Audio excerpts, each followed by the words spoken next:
ഇതിനെല്ലാം കാരണക്കാരൻ. പെൺപിള്ളേരെ നിർത്തേണ്ടടുത്ത് നിർത്തണം. പ്രായമായ പെണ്ണിനെ അവൾക്ക് തോന്നിയിടത്തൊക്കെ പറഞ്ഞയക്കരുതെന്ന് പറയുമ്പോ ഞാൻ പഴഞ്ചനായി. നാട്ടുകാരെന്തു പറയും? തങ്കമ്മേ, ഇതുവരെ അവളെ പറ്റി വേണ്ടാത്ത ഒന്നും ആരും പറഞ്ഞിട്ടില്ല. അവൾക്ക് ആവശ്യമുള്ള വിദ്യാഭ്യാസവും കൊടുത്തിട്ടുണ്ട്. അതിന് തക്ക അറിവും അവൾക്കുണ്ട്. ഒറ്റയ്ക്ക് എവിടെ പോയാലും അവൾക്ക് ഒന്നും സംഭവിക്കില്ല, അതെനിക്ക് ഉറപ്പാ. അപ്പൊ ഇങ്ങനെ അവളുടെ ഇഷ്ടത്തിന് നടന്നോട്ടെ, കെട്ടിച്ചു വിടണ്ടാന്ന്. അതല്ലടി, അവളോടൊന്നും ചോദിക്കാതെ നാളത്തെ കാര്യം തീരുമാനിച്ചതിനെ തെറ്റായി പോയില്ലേ? ഇന്നത്തെ കുട്ടികളല്ലേ, എല്ലാ കാര്യത്തിലും അഭിപ്രായം കാണും. എന്നാ പോയി നാളെ അവരെ ഇങ്ങോട്ട് വരണ്ടാന്ന് പറഞ്ഞേരെ, അല്ലാതെന്താ? അതൊന്നും വേണ്ട തങ്കമ്മേ. അവളൊന്ന് ആലോചിച്ച് കഴിയുമ്പോൾ തീരുമാനം മാറും. വൈകുന്നേരം അവളിങ്ങി വരട്ടെ, നീ നോക്കിക്കോ.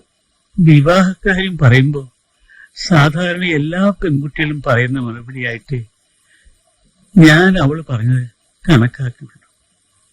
പക്ഷേ ഞാൻ വിചാരിച്ചതുപോലെ ഒന്നും ആയിരുന്നില്ല കാര്യങ്ങൾ. ഞാൻ എത്ര തവണ പറഞ്ഞു കഴിഞ്ഞു എനിക്കാരും കാണണ്ട, കല്യാണം വേണ്ടെന്ന്. കല്യാണം വേണ്ടെന്നോ? പിന്നെ നീ എന്ത് ചെയ്യാൻ പോകുന്നു? വയസ്സ് 22 ആവാൻ പോകുന്നു.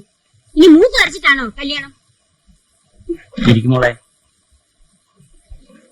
തുറന്നു പറയണം. നിനക്ക് ആരോടെങ്കിലും അടുപ്പമുണ്ടോ? ഉണ്ടോ? ഇപ്പൊ മതിയായോ? ഇങ്ങനെയൊക്കെ സംഭവിക്കുന്ന എനിക്ക് നേരത്തെ അറിയായിരുന്നു. എന്റെ കർത്താവേ, അതിന് ഇവിടെ ഒന്നും സംഭവിച്ചില്ലല്ലോ. നീ കിടന്ന് ഒച്ചയിടാതെ.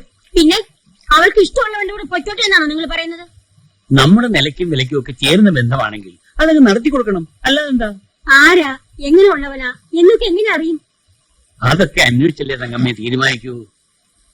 എന്റെ കർത്താവേ, എന്തെല്ലാം കാണാനിരിക്കുന്നു.